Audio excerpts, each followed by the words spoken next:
Onte tivo lugar no Parlamento de Galicia a Comisión de Traballo para a Defensa e Prevención de Incendios de carácter forestal. En Marea tuvo ali unha posición moi clara e era a insuficiencia dunha comisión que non abordase íntegramente a cuestión territorial. Nos dixemos desde o primeiro momento que os lumes non era máis que o síntoma dun territorio enfermo e, polo tanto, non abondaba con abordar a problemática dos incendios, que non era máis que a fiebre, senón que había que abordar a propia doenza, que era un problema de carácter territorial. Por iso, cando foi ao pleno extraordinario, o pleno do Parlamento de Galicia, onde se abordou a cuestión dos incendios, a vaga de lumes da fin de semana do 15 de outubro, nos dixemos que cumpría un pacto nacional polo territorio. Necesitábamos falar de pacto porque era necesario encontrarnos todos os sectores e todos os actores sociais, políticos e veciñais para poder poñer fin a unha situación que era un factor multifactorial, con moitísimas causas. E en segundo lugar, que eso debía abordarse de xeito integral, por eso nos rexeitábamos falar exclusivamente nin principalmente de lumes, senón de territorio.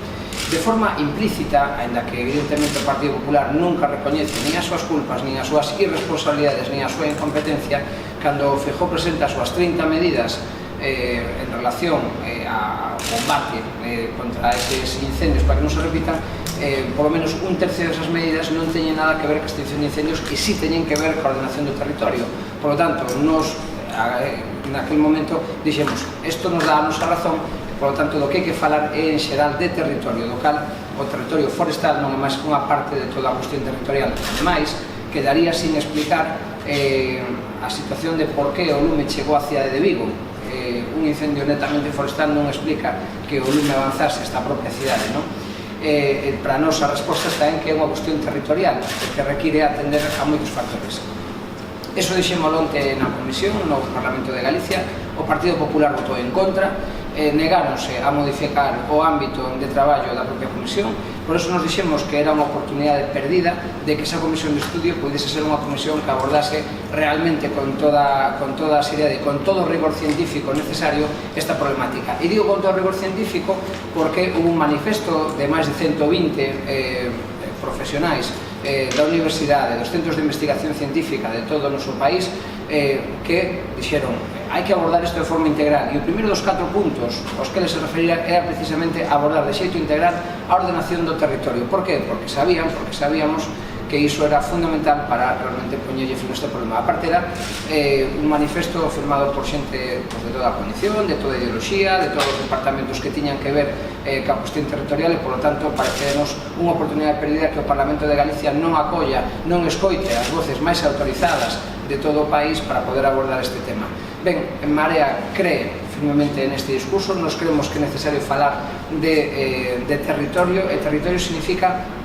que hai que abordar en primeiro lugar a necesidade dun medio rural vivo, dun medio rural con servicios, un medio rural que permita a xente vivir con dignidade e facer a súa vida ali sen ter que emigrar. Eso significa abordar toda a problemática da atención á xente maior que vive no rural e tamén crear expectativas para que a xente nova non teña que marchar. Significa, en segundo lugar, a cuestión territorial, abordar a existencia do cambio climático e asumir que eso ten que ter unha actuación de carácter transversal en toda a actuación da Xunta de Galicia a hora de afrontar dos problemas de mobilidade ata os problemas de transición enerxética, etc. En terceiro lugar, evidentemente, é necesario unha nova política forestal. Pero esta política forestal non é máis que unha parte de toda esta problemática. É necesario tamén abordar outra política agrogandeira que poña en valor o territorio abandonado, que hoxe é unha verdadeira masa de combustible imposible de xestionar. O monte non é un xardín e, por tanto, non é posible desbrozar todo o monte. É necesario que ese mato que medra nos sirva de carácter ambiental e de carácter económico. Por eso, a posta en valor do territorio abandonado significa poñer de novo a producir eses terreos, poñelos ao servicio de que nos pode traballar e favorecer tamén a mobilidade de terras para seren mellor aproveitadas. Estos, ademais, son os únicos cortalumes naturais que de forma eficiente poden deter os incendios forestais. É necesario, ademais, abordar un novo sistema de prevención e de extinción de incendios é necesario abordar un sistema, e aquí o estamos sufrindo na provincia de Lugo, relacionado co forestal e co non forestal, unha nova concepción do servicio de extinción de lumes que acabe co negocio que supuxe a privatización dos parques comarcais e que deu lugar a que, por exemplo, na vaga de lumes, os 6 parques comarcais da provincia de Lugo non estuvesen activados ao 100% por unhas cuestións que eran simplemente logísticas e que non tiñan nada que ver ca propia prestación do servicio. Por lo tanto, a concepción do servicio de emergencias ao servicio da ciudadanía, acabar ca descoordinación e co abandono que existiu durante a vaga de lumes, finalmente abordar tamén de carácter integral a cuestión territorial e urbanística. A transición entre o espacio rural e o espacio urbano non pode producirse de forma desordenada como se produce hoxe en día, onde hai terrenos clasificados como urbanos que despois na práctica son rústicos, cando hai terrenos que non están edificados no medio dunha cidade e logo siguen outras urbanizacións con posterioridade, é dicir, unha desordenación completa do territorio que fai que o monte entre na cidade, a cidade entre no monte e non estea ordenada nin existan franxas de seguridade para evitar que os lumes cheguen ao propio corazón da cidade. Ben, todo isto son cuestións que entendemos que se deben de abordar de xeito integral e que, por lo tanto, era o que tiña que ter feito esa comisión de estudio. Comisión de estudio, por certo, que na medida en que quixésemos darlle rigor non pode estar sometida simplemente a maioría parlamentaria do Partido Popular. Por eso nos pedíamos que as conclusións se obtuvesen por maiorías cualificadas de 2/3 para significar con isto que non solamente se trataba dunha maioría parlamentaria que estaía as conclusións, sino que era, sobre todo, unha maioría social, unha maioría científica a que chegaba a eses acordos tamén despois da comparecencia nesta comisión. Nos quixemos fixarnos na comisión que se creou en Portugal, na comisión especial para o estudio fronte ás catástrofes ambientais que ali tuveron lugar, pero ali o funcionamento foi distinto de como se está producindo neste momento esta no Parlamento de Galicia, que entendemos que se está desnaturalizando a pasos axigantados. Ali non se fixo ningún tipo de cortapisas a hora de participación de persoas expertas, non se delimitou o ámbito excluindo a cuestión territorial máis alá do forestal e finalmente unhas conclusións que foron conclusións valentes que adoptaron os expertos sin estar condicionados polas maiorías parlamentarias foron as que despois utilizou o Goberno da República para adoptar medidas valentes que son as que están facendo agora. Pois ben, que quere Marea agora mesmo? Pois quere levar este debate ao conxunto da sociedade. Por eso nós non nos conformamos con decir todo isto no Parlamento e a nosa primeira medida vai ser, está sendo, a realización de encontros de carácter comarcal para empezar nos lugares onde tuveron lugar os incendios forestais máis destacados para explicar esta alternativa de forma integral. Queremos facelo, ademais, contando evidentemente a veciñanza, que queremos facer protagonista tamén deste discurso e a que queremos presentar o noso traballo de forma integral.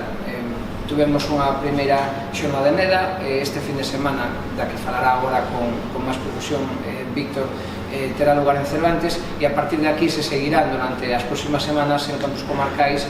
no Valmiñor, concretamente en Nigrán a semana que ven, en Ponte Caldelas no mes de xaneiro, en Salceda de Caselas, na Cañiza, no Ribeiro, porque queremos chegar a todo o país e explicar a nosa alternativa, porque non nos conformamos e non nos resignamos unhas políticas do Partido Popular que condenan o noso medio rural e en xeral todo o noso territorio a un desorden que despois e a un abandono e a unha falta de xestión que son os que despois crean o caldo de cultivo idóneo para estes incendios devastadores. Agora, Víctor Álvarez damos conta de cal vai ser o contido da xornada deste sábado. Bo día a todas. Decirvos que, claro, que a loita contra os lumes non se fai desde os helicópteros e desde a prensa, hai que estar no territorio e eu sempre digo que a mellor solución para estes problemas é falar coa xente, non? E creo que en Marea fai unha serie de xornadas para estar precisamente aí ao lado da xente e eles son realmente os que saben como se ten muitas veces que atallar o dos lumes, non? Para iso contamos, vamos a facer mañá, non? Viernes ou sábado pola mañá unha xornada na que estarán unha serie de técnicos e de técnicas que levan moito tempo traballando sobre todo na zona de Cervantes. Na primeira parte do acto ou da xornada vai estar Isabel Calvete e un compañeiro que son agentes forestais e nos van a falar do que é a extinción propiamente dita, acompañado do diputado David de Ourense, de Marea. A continuación vai a falar Xavier Gruña, que é un técnico da Consellería de Medio Rural, e que vai a facer unha breve exposición de como se pode facer os planes de